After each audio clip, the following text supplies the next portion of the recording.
Hey everybody, how's it going? It's Russell Matthews here and I'm back with another Canadian benefit update for you. And this is a pretty important update because we're now receiving reports of new scams that are popping up that in at least one case are scamming people out of all of their benefit money.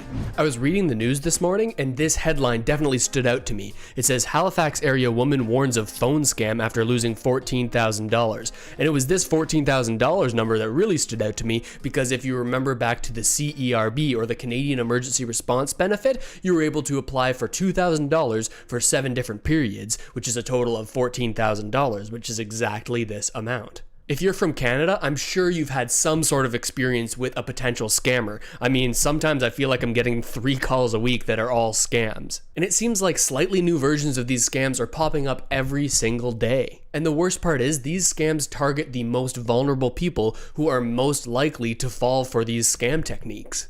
And one of the new strategies that they're bringing in is incorporating into the scam a way that none of the money can be tracked or traced or hunted down so that if you fall for the scam, there's no way to get your money back. Since the original CERB benefit and now the CRB, the CRCB, and the CRSB, scammers know that Canadians at certain times of the month will have funds in their accounts. This makes it prime time right now for scammers in Canada. So in today's video, we're going to dive into this story that came out of somebody getting scammed out of $14,000 worth of their CERB money. We're going to talk about the new strategies that they're using so that this money's not trackable, and then we're going to do a deep dive on how you can make sure that you can avoid being scammed in the same way. And even if you're saying, okay, Russell, I'm not going to fall for a scam, I'm tech savvy, I know what's going on, great, that's amazing for you, but there are so many people who do not know how to recognize these things, and they could be your family members. If you have an older parent or a grandparent or a family member who has fallen for things like this before, you're going to want to stay tuned for this video and potentially send it their way so that they can make sure to keep their money safe.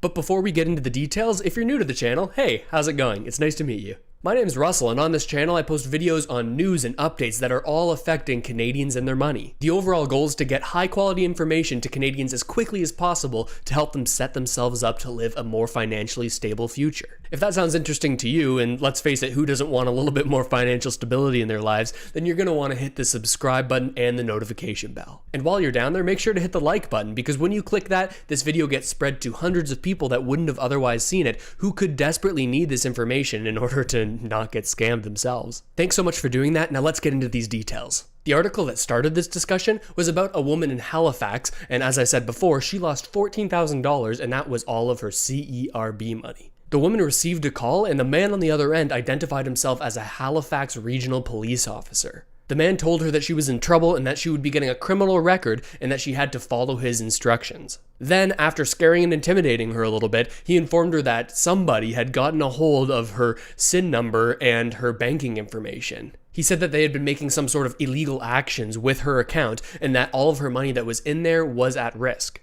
So the scammer said, hey, you have 2 options. Either 1, we can send an officer over there and arrest you right now and get this sorted out. Or 2, and this is the one that I recommend, is you should go and empty all your money from your bank account. Now, immediately, this should have been a red flag for the woman that a police officer was asking her to empty your bank account out. I mean, who's heard of somebody doing that? But in the situation where you're told that your money has been compromised and your SIN number's been compromised and there's been criminal activity and you're frightened because they're saying, hey, you might need to go to jail or you could have a criminal record, you might not be thinking as clearly as you typically would, and you would be more likely to fall for a scam like this. And it becomes even more convincing with all of the new strategies that these scammers are bringing in. You'll remember that I mentioned that the guy recognized that she was in Halifax or in the Halifax area, and that he would be more plausible if he said, hey, I'm not just the police, I'm the Halifax Regional Police. So all of this information lining up, plus her being intimidated and scared, equals the chance for this to actually convince her that it's a real thing that's happening. Then the scammer told her that she had to go to a specific Bitcoin bank machine to deposit her money into a more safe account. If you're not familiar with Bitcoin, it's the most popular cryptocurrency, which is a digital currency that's becoming more and more popular in the past few years. And as Bitcoin has become more generally known by the public, scammers have been able to convince people to use Bitcoin to transfer them money because they're more familiar with the name of Bitcoin and cryptocurrencies. I was curious about just how much Bitcoin scam has increased over the past years, so I found this data from the Edmonton Police from the year 2018, where they outlined how much of the scams that were reported to them were done via Bitcoin. Let's take a look at it. It says that in 2018, there were 196 incidents of the CRA scam reported to the Edmonton Police Service, with an overall loss of $850,497, with $700,903 being sent by Bitcoin. That's a huge portion of the overall scam money. We see that Bitcoin is by far the largest, followed by Google Play cards. That's where scammers will ask you to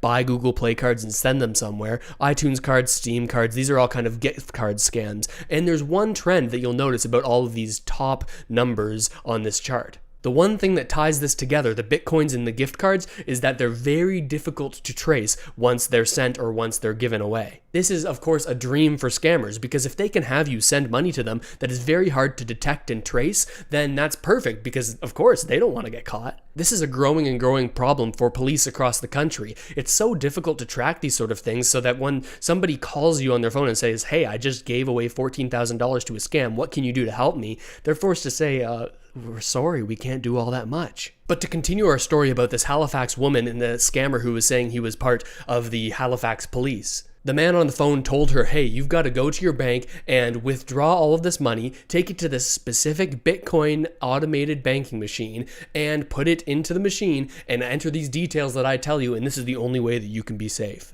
So, potentially not knowing any better, or just being too afraid and too worried to think cohesively, the woman followed the instructions and she inserted $14,000 right from her bank account into the ABM. Once the man on the phone saw that he had received this money, he quickly hung up and she never heard from him again. Once the woman realized what had happened and that she had been scammed, she called the RCMP. Let's take a look at what they had to say to her. I'm here on the article now, and this is what the RCMP says. They say that the pair, so this is the woman and her father, reported the incident to the RCMP, but learned there was little they could do to trace or retrieve the money. That's just like what we were talking about before. Sergeant Andrew Joyce, Media Relations Officer for the Nova Scotia RCMP, confirmed Friday a fraud-related file has been opened and is under investigation.